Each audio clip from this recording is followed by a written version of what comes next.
My sister left me and my kids at the airport in a foreign country, without money or documents.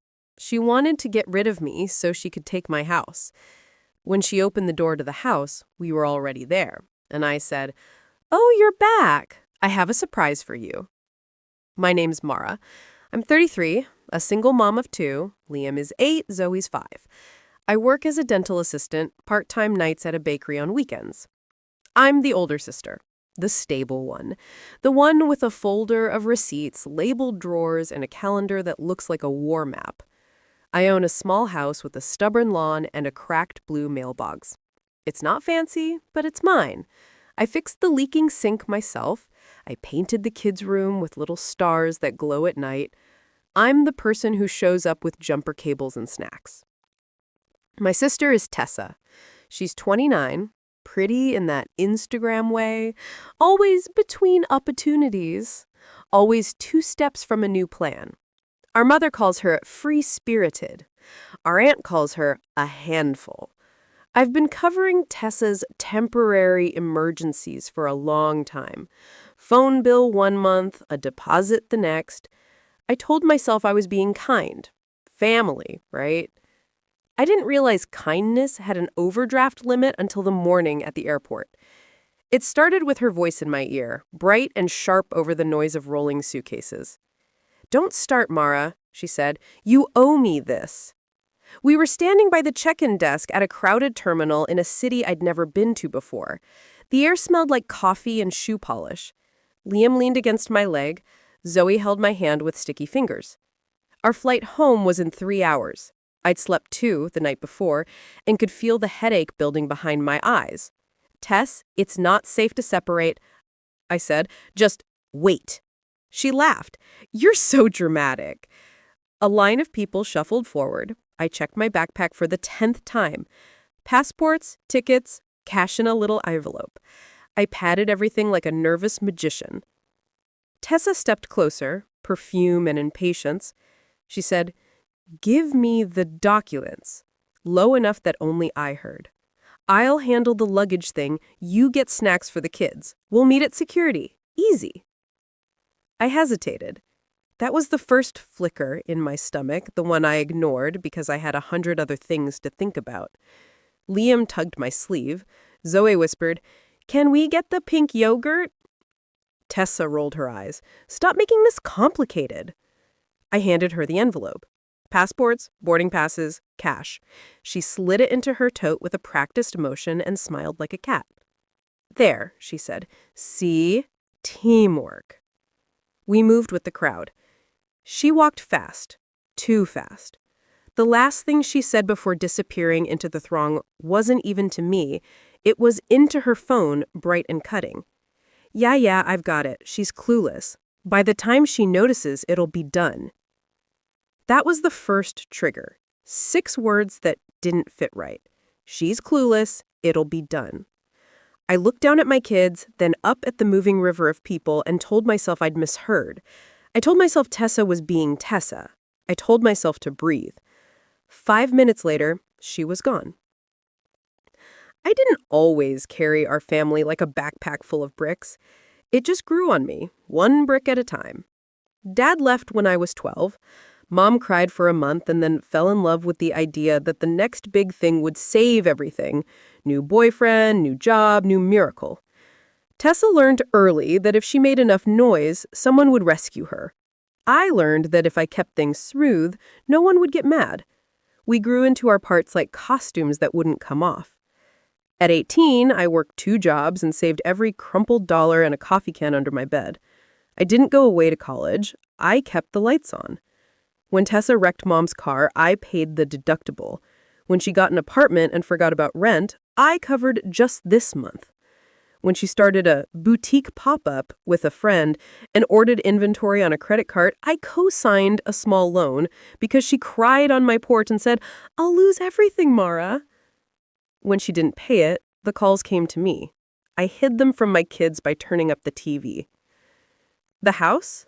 I bought it 3 years ago after the bakery manager slipped me a tip about a desperate seller. It needed work. I scraped, patched, painted, learn the difference between a stud finder and wishful thinking.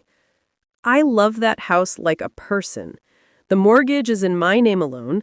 The down payment was my tips in a shoebox and a refund check I almost framed because I'd never seen a number like that next to my name. Tessa hated the house in the way people hate things that remind them of choices they didn't make. She called it plain, but took selfies on my porch because the light was good. She said the neighborhood was too quiet and then texted me at midnight to ask if she could crash on the couch because hers was loud. She kept her mail there temporarily, which turned into a stack that never seemed to shrink. When a cousin asked her where she lived now, she smiled and said, "With my sister when I feel like it," like my mortgage was a purse she could borrow. The trip? It was supposed to be a cheap adventure. A budget airline had a sale. The kids had never seen the sea that color before. Tessa found a deal on a hotel if we signed up for a timeshare presentation. I should have said no. I said yes because the kids squealed when they saw the photos, and because Tessa promised, "I'll handle everything. You just relax." Those were her favorite words. I'll handle everything. She never meant the boring parts. On the third day, small things felt off. Tessa was glued to her phone, whispering. She started introducing me as my sister, the homeowner, with this little edge in her voice. She asked weird questions about the house, like, "Do you ever worry about title stuff?" And "Do you keep important papers in a safe?" I brushed it off. The kids were in the pool. The sun was hot. I wanted to believe we were okay. At the airport, after she vanished with our documents, I tried to be calm. I carried the kids to a bench and gave them the granola bars I'd hidden in my bag. I called Tessa, straight to voicemail. I texted, "Where are you?" I watched the typing bubble appear, disappear, reappear. Nothing. I went to the airline desk. The agent was kind but helpless. "You need your passports," she said. "You can't fly without them." I nodded like she'd told me the sky was blue. "Do you have any ID?" I had my driver's license. The kids had school IDs and small faces that looked too tired. I tried Tessa again. No answer. I called Mom. She picked up on the second ring. "What did you do?" she snapped, before I said hello. "Mom, I need you to listen. Tessa walked off with our passports and cash. We're stuck. Don't start blaming your sister," Mom said. "She told me you've been controlling all week. Maybe you finally pushed her too far." "Controlling?" I laughed, ugly and dry. "I gave her everything. We need help." Mom sighed. "Stop yelling. I can't think when you're like this. Tessa said you're paranoid. She's handling something important for you. Give her space." "For me?" I said. "Mom, we have no money, no documents, with the kids." "So dramatic," Mom said. "You always make everything a crisis." Then she added the sentence that made my hands shake. "Tessa said you agreed to transfer the house to her so she can protect it from your bad decisions." "What?" My voice broke. "Protect it from what?" "From you. You don't know how to manage things. Tessa says she'll fix the paperwork before you get back so the bank stops bothering you." "The bank?" "Mom, the bank is not bothering me." "Look," Mom snapped, "I can't keep doing this with you. Tessa knows what she's doing. You should be grateful." She hung up. I stared at my phone. The terminal noise felt like it had moved inside my head. Liam leaned against my arm. "Are we going home?" he asked. Small voice, big eyes. "Yes," I said, because I never lied to my kids when it counts. Not on that plane, but yes. I went back to the desk. "Is there a consulate?" I asked. The agent pointed. There was a small office down a long hallway. Paper flags, a plastic plant. A man with kind eyebrows looked at my children and then at me. "Okay," he said. "We'll sort this." We filled forms. We filed a report. We called numbers. We explained that the person who took our passports was my sister. I felt the embarrassment like heat on my face. The man didn't judge. He made copies. He called someone who called someone else. He taught Liam how to fold a paper boat while I talked to a woman about emergency travel documents. Zoe colored on a page that said temporary in large letters. It took hours. It took everything I had left. I didn't cry. I wanted to. I saved it. By evening, we had a plan. Emergency documents the next morning, standby seats on a late flight, a small voucher to get the kids food. The man with kind eyebrows slid a phone across the counter. He said, "You can make one call on our line if you need to." I called Aunt Jo, the only relative who ever told the truth. She didn't say hello. She said, "What did she do?" When I told her, Aunt Jo exhaled so hard I could hear it. "I knew it. She's been circling your house like a vulture for months.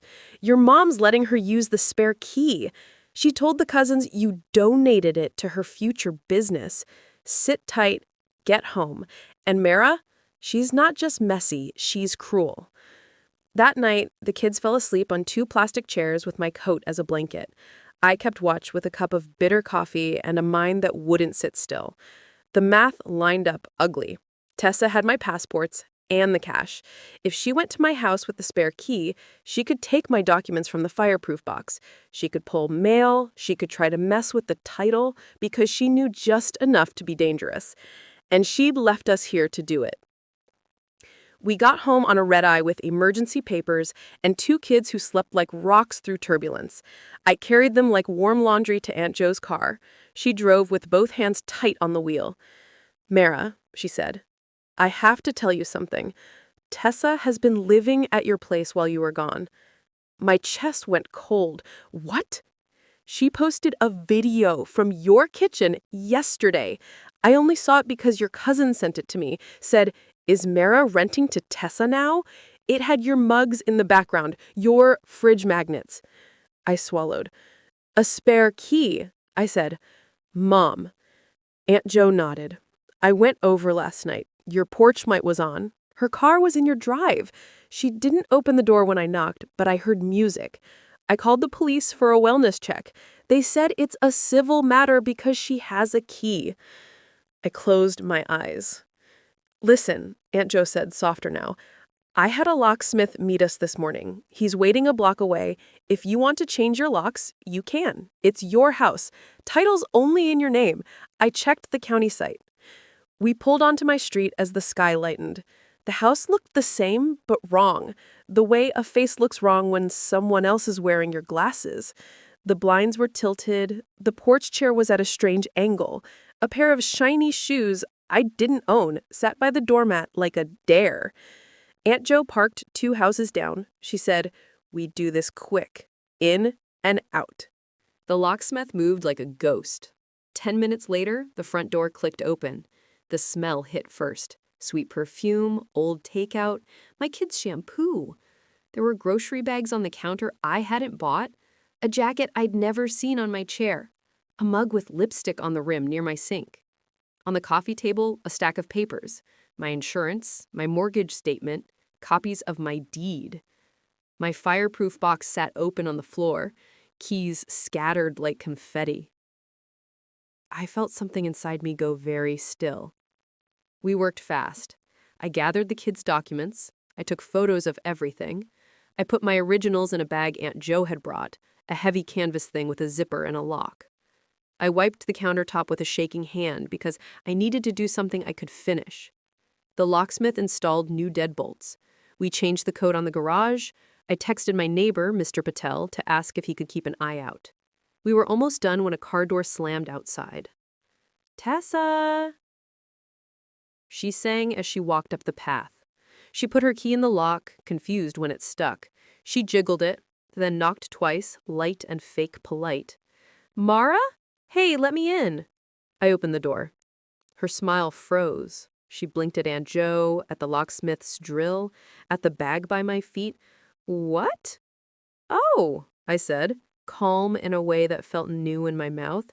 "You're back. I have a surprise for you." Behind me, on my kitchen table, my phone sat propped up against a jar. The screen showed a flashing red dot. I'd started recording the second the tires touched my street. Tessa's eyes flicked to it. "What are you doing?" "I'm documenting," I said. "Want to come in and sit? Or do you want to do this here with the neighbors watching?" She stepped inside. "You are so ungrateful," she hissed, voice low. "You left me to handle everything alone. I left you at an airport with 2 kids and no passports. So here's how this goes. You return every document you took, you hand me my cash, you give me my spare key, and you leave. If you don't, I call the police and report a theft with video, photos, and a witness. I file a restraining order. I email this video to everyone in our family who thinks I'm dramatic, and I talk to a lawyer today." She laughed, mean and shaky. "You think that scares you? Mom's on my side." Aunt Jo stepped forward. "I'm not Mom." She looked at her, then at me, and for the first time I saw it. The small calculation in her eyes wobble. She reached into her tote and pulled out my envelope. "I was keeping this safe," she said, fake innocence like glitter. "You're welcome." I opened it. Passports, boarding passes, cash, thinner than the 4. I counted. 200 short. "Where's the rest?" She shrugged. "Expenses." "Great, then put your expenses on video. Say it clearly." Her mouth opened, closed. She slammed the envelope on the table, grabbed her jacket, and tried to shoulder past me. "The key," I said. She hesitated. Then she threw it on the floor like a toddler and stalked out, muttering, "You'll regret this." I bent, picked up the key, and held it in my fist until the points left little half-moons in my palm. The quiet after she left wasn't peaceful. It had a charge in it, like the air before a storm. Zoe crawled into my lap. Liam asked if we were in trouble. I told them the truth. "We're safe," I said. "Someone did a bad thing to us. We're going to fix it. It's not your fault."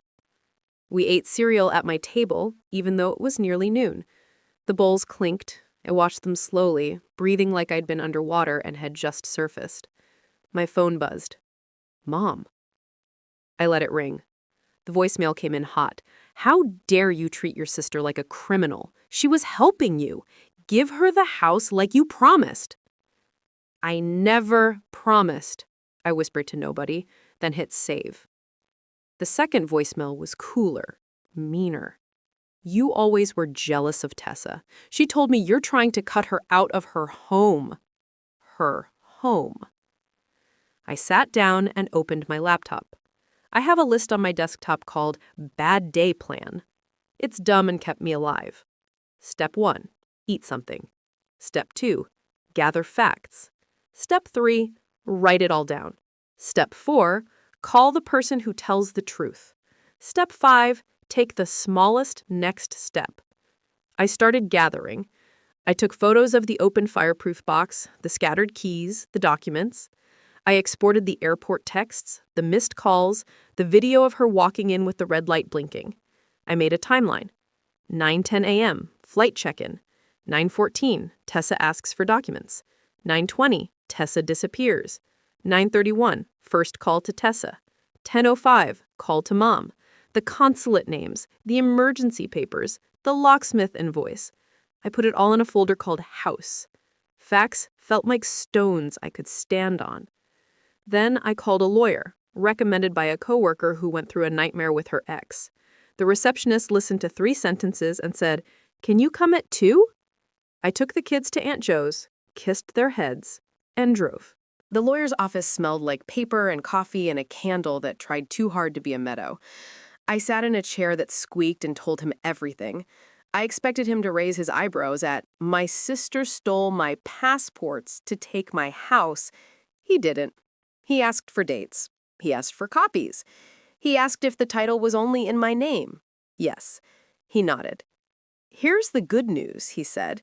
"She can't just take your house because she wants it, but she can make your life hard if you let her float in the gray areas. We close those."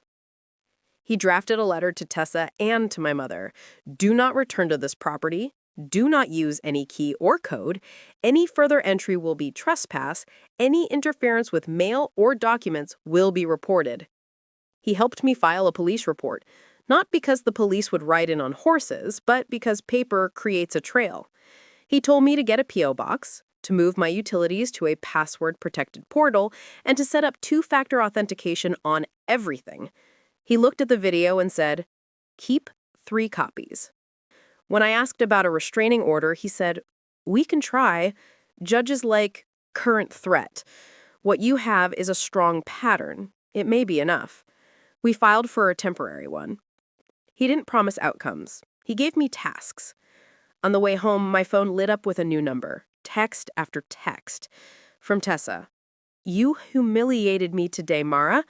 Mom says you're sick and need help. You think Joe will always protect you. She can't. You owe me rent for storing my things in your house."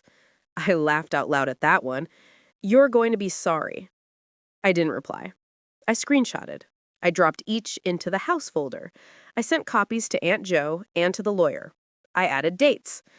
By evening, the group chat woke up. A cousin. "Heard there's drama. What happened?" Mom. "Mara is punishing Tessa for trying to help." Tessa. "She attacked me in her kitchen with a stranger." Aunt Jo, bless her, finally spoke in a place she usually avoids. Tessa took passports and cash, entered Mara's house while she was out of the country, opened her safe, and dug through her documents. If you want to defend that, go ahead, but do it with your real names. The chat went quiet after that. 2 cousins left the group. Another cousin, the one with a new baby who doesn't have time for nonsense, sent me a heart privately. I cried for the first time, alone in my bathroom with the shower running and the door locked. The next morning, Tessa tried a new trick. She went to my kids' school. She told the office she was picking them up for a special day. The secretary called me.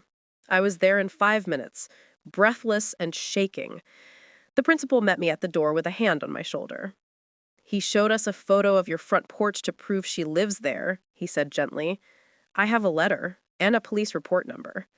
We put Tessa on the no pickup list with big red flags. The principal used the word safety 4 times. I sent him the lawyer's letter. I walked the halls to the sound of kids laughing and felt both broken and certain. The temporary restraining order hearing was 3 days later. Tessa didn't show up. The judge looked at the video, the report, the timeline, the texts, the notarized letter about the spare key, the locksmith receipt, the school incident, the consulate paperwork stamped with the word temporary that made my stomach flip again. He granted it for 6 months. "Any violation," he said, "call." I came home and changed the smoke detector batteries because the beeping sounded like a warning, and I was done with warnings. I checked the windows, I put the kids' passports in a safety deposit box that required an appointment and 2 IDs. I rolled my shoulders like I could take off a coat that wasn't mine anymore. Mom didn't speak to me for a week. Then she called, voice small for once. "I miss the kids. Can I come over?" I said, "You can see them at Aunt Jo's on Sunday. I'll be there." "You won't let me in your house?" she asked, hurt threading through the question like she hadn't told the whole family I was a thief. "Not right now," I said. "Not until we figure out how to be safe around each other." She made a sound like a door closing. She said, "You changed." And I said, "Yeah, I needed to."